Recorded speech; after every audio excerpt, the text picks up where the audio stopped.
Sementara itu pemirsa, sejumlah petani di Kampung Cot Kumbang, Kecamatan Baktia, Kabupaten Aceh Utara dalam beberapa hari ini memasuki musim panen padi kali yang kedua tahun ini. Panen padi kali kedua ini mendapatkan hasil yang melimpah dan memuaskan dibandingkan pada panen pertama awal tahun yang lalu, yang mana mengalami penurunan dikarenakan serangan hama.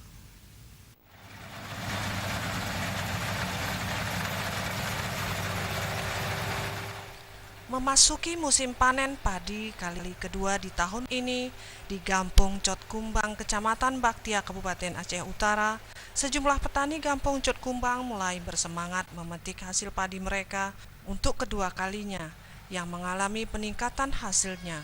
Hal ini dikarenakan tanaman padi milik warga setempat sangat subur dan sehat yang terbebas dari serangan hama wereng. Menurut Kecik Kampung Cot Kumbang, Jamaluddin, tahun ini hasil panen di persawahan warga mengalami peningkatan dibandingkan tahun-tahun yang lalu. Ia menambahkan perhatian dari pemerintah sangat dibutuhkan dari petani, seperti dari segi pupuk dan bibit unggul, juga obat-obatan lainnya. Diakui Jamaluddin, 87 hektar luas persawahan warga Kampung Cot Kumbang ini sudah menggunakan air irigasi, sehingga setiap tahunnya warga kampung setempat turun ke sawah setahun 2 kali. Untuk tahun ini agak meningkat sedikit ketimbang tahun-tahun yang lalu.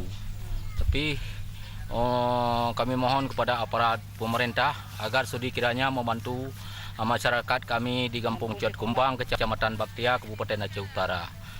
Dengan hasil ini kami memang kurang memuaskan karena banyak sekali kekurangan-kekurangan. Kami mengharap penuh kepada pemerintahan Aceh khususnya agar sudi kiranya memperhatikan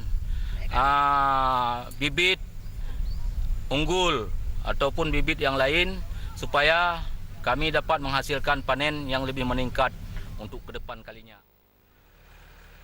Mustafa, Aceh TV.